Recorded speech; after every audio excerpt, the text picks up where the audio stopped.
নিজের কাছে একটু আনইজি ফিল হইতো যে মানে নর্থ সাউথে পড়া স্টুডেন্ট রিক্সা দিয়ে এত বড় একটা মেয়ে বস্তা নিয়ে আসতেছে, মানুষ কি বলবে। প্রথম দিকে খারাপ লাগতো, কিন্তু আমার মানে নিজেকে মানাই দিছি না, আমার কিছু করতে হইলে তো আসলে লোক কথায় আমাকে কান দিলে চলবে না, আমার নিজেই সবকিছু করতে হবে। টিকটকে হচ্ছে অনেক ভিডিওস দেখতাম বিজনেস রিলেটেড। আমার সামনে হচ্ছে বাইরের কান্ট্রি কিছু ভিডিওস আসতো, ওখানে হচ্ছে বুকে ক্যান্ডেলগুলো হচ্ছে রেডি করতো তারা কিভাবে, সবকিছু এগুলো দেখতাম। তো এগুলো হচ্ছে দেখার পর মানে আমার মাথায় হচ্ছে ক্যান্ডেল মেক করার হচ্ছে একটা আইডিয়া আসলো। এরকম অনেক রিসার্চ করলাম, দেন হচ্ছে গিয়ে মানে আমি মেনলি পাইকারি বাজারগুলোতে ওখানে গেলাম, তারপর হচ্ছে ওখান থেকে জিনিসগুলো সব কালেক্ট করলাম। প্রায় হচ্ছে 5,000 টাকা দিয়ে আমি শুরু করছি প্রথম দিকে। দেন হচ্ছে এনে আমি মেক করে একটা পেজ খুললাম। পেজ খোলার পর হচ্ছে আমি ভিডিওস বানাই হচ্ছে আপলোড দিতাম। যখন বানাইতাম তখন হচ্ছে বেশি হিট দিতে হবে না লো হিট দিতে হবে এটা তো বুঝি নাই, কারণ এটা তো নতুন এক্সপেরিমেন্ট আমার। তো আমি হচ্ছে একটু বেশি হিটে হচ্ছে গিয়ে দিতাম, তারপরে এটা হুট করে দেখি যে আগুন ধরে যেত এরকম। পরে বুঝতে পারলাম এটা হচ্ছে লো হিটে করতে হবে, আবার ডাবল বয়লার ইউজ করতে হবে। হ্যাঁ, তখন হচ্ছে এই প্রবলেমগুলো আমার ফেস হতো, প্লাস হচ্ছে আমার হাতে পড়তো, শরীরে পড়তো, বাট কিছু তো করার ছিল না। আমার যেহেতু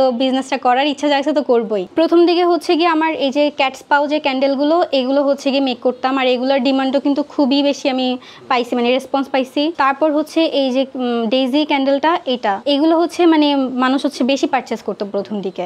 ইভেন এখনো এগুলোর ডিমান্ড খুব ভালো। ইভেন প্রথম দিকে এগুলোই আমি মেক করতাম। যখন আমি বানাইতাম তখনই হচ্ছে গিয়ে আমি শুট করতাম, মানে নিজে নিজে। প্রথমে হচ্ছে ছবি দিতাম, তারপর ছবি থেকে হচ্ছে ভিডিওস করতাম, করে হচ্ছে টিকটকে দিতাম। টিকটক থেকেই হচ্ছে মেনলি আমার কাস্টমারগুলো যাইতো বা ভিউয়ার্সগুলো আমার পেজে যাইতো, দেন ওখান থেকে আমার শুরু হয় জিনিসগুলো। একদম ফার্স্টে যে অর্ডারটা ছিল ওইটা নিয়ে খুব মজার একটা ঘটনা আছে, সেটা হচ্ছে গিয়ে আমি মানে স্ক্রিনশট নিয়ে রাখছি, ওটা একটু পড়ে শুনাই। যে আপুর অ্যাড্রেসটা ছিল, ওই অ্যাড্রেসটা এমনভাবে দেওয়া ছিল যেটা মনে করছিলাম আমি ফেক একটা অর্ডার ছিল। নর্মালি আছে না যে আমরা একটা ডিরেক্ট অ্যাড্রেস বলি যে এত নম্বর সেক্টর, এত নম্বর রোড, বাট ওই আপুর অ্যাড্রেসটা যেমন ছিল আমি বলি অমুক একটা এরিয়া, ওখানে হচ্ছে শুভ হোটেলের গলির ভিতর গেলে একটা কলার আড়ত আছে, এরপর 2টা দোকানওয়ালা একটা বিল্ডিং আছে, ওই বিল্ডিং এর হচ্ছে গিয়ে মানে অমুক, এরকম টাইপের একটা অ্যাড্রেস। আমি চিন্তা করছিলাম যে ওইটা মানে ফেক একটা অর্ডার হবে। তো এরপর আমি চিন্তা করলাম যেহেতু আমার অর্ডারটা আসছে মানে এটা ফেক হোক আর যেটাই হোক আমি পাঠাবো, কারণ যেহেতু প্রথম অর্ডার ছিল আমার এক্সাইটমেন্ট ছিল যে না আচ্ছা একটা টাকা পাবো, একটা যেমন হোক আমার 300 সামথিং একটা অ্যামাউন্টের অর্ডার ছিল, মানে গেলে শুধু ডেলিভারি চার্জটাই তো আমার যাবে, আর তো কিছু না।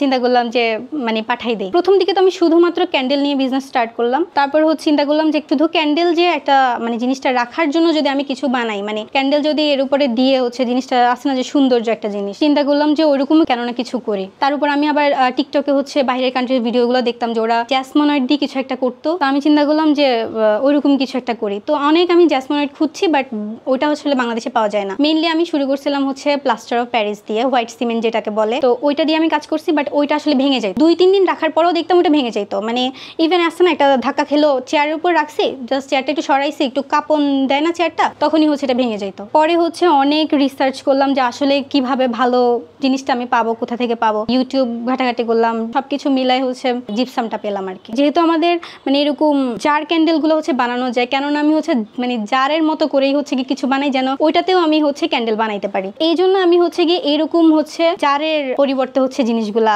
বানানো শুরু করলাম যেন এটাতেও আমি ক্যান্ডেল মেক করতে পারি। প্রথম দিকে যখন আমি কাজ স্টার্ট করছি তখন আসলে ফ্যামিলি ওইভাবে আমাকে কিছু বলে নাই, কিন্তু তারপরে যখন দেখা গেল যে আমার কাজের পরিমাণটা বেশি হচ্ছে, 50 কেজি বস্তা 25 কেজি বস্তা নিয়ে আসতেছি কিনে কিনে, তখন হচ্ছে গিয়ে মানে ফ্যামিলিটা চোখে পড়তেছে। আমি তো হচ্ছে রিক্সায় করে নিয়ে আসতাম বস্তাগুলা, যেমন জিপসামের বস্তা বলেন, ওয়্যাক্সের বস্তা, এরকম। তখন হচ্ছে আশেপাশে আমাকে যারা মানে আমার পরিচিত আঙ্কেলরা বা আমাদের দারোয়ান আঙ্কেলরা ওনারা জিজ্ঞেস করতো যে এগুলো কি, তখন আমি বলতাম। যখন জানতো যে আমি বিজনেসের পারপাসে এগুলো নিচ্ছি তখন আসলে ওইরকম কিছু বলতো না, বাট আমাকে অ্যাপ্রিসিয়েট করতো যে না ঠিক আছে করো। আমার রুমটা হচ্ছে গিয়ে এমন একটা অবস্থা হয়ে গেছে, এটা পুরো গুডাউনের মতো অবস্থা হয়ে গেছে। ফ্যামিলি হচ্ছে নিতে পারতেছিল না এটা, কারণ এটা মেয়ের রুম কিভাবে এরকম হয়। আব্বু হচ্ছে আরো বেশি জিনিসটা নিতে পারে নাই। একদিন হচ্ছে গিয়ে মানে বকা দিল, তারপর আমি হচ্ছে জিদ করে হচ্ছে রুমে গিয়ে সবকিছু ভেঙে চুরে ফেললাম এরকম। তো পরে হচ্ছে গিয়ে মানে সারা রাত হচ্ছে কান্না করলাম, সকালবেলা ঘুম থেকে উঠে চিন্তা করলাম যে না আমি যদি এখন সবকিছু স্টপ করে ফেলি তাহলে আমাকে আবার এই জায়গায় অনেক কষ্ট করতে হবে, অনেক এফোর্ট দিতে হবে, আবার এমনও হইতে পারে যে এই জায়গায় আমি আবার আসবো না। তো এই কারণে হচ্ছে আমি আবার মানে নিজেকে বুঝাইলাম, তারপরে আবার স্টার্ট করলাম সবকিছু। আমি হচ্ছে গিয়ে রাতের বেলা মেইনলি কাজ করতাম, ওইভাবেই হচ্ছে সবকিছু চলতেছিল। তো হঠাৎ করে একদিন আমার হচ্ছে একটা মানে বড় অর্ডার আসে, ওইটাই হচ্ছে আমার একদম প্রথম বড় অর্ডার ছিল, 120 পিসের একটা বেবি শাওয়ার প্রোগ্রামের জন্য ডেইজি বুকে ক্যান্ডেলটা। তো তখন হচ্ছে কি মানে আমার জন্য একটা সুবিধা ছিল যে আমার আব্বু আম্মু বাসায় ছিল না, 3 দিন টানা আমি হচ্ছে কাজ করছি ওইটাতে, ওদেরকে রেডি করে দিছে। কিন্তু যখন আমি অর্ডারটা নিচ্ছিলাম তো আমি হচ্ছে মানে প্যাকিংটা কিভাবে করব, কারণ হচ্ছে ডেইজি বুকেটা আসলে এটা তো পেপার দিয়ে মেক করে, তো আমি মানে জিনিসটা জানতাম জানতাম না যে এতগুলা ক্যান্ডেল একসাথে আমি কিভাবে পাঠাবো।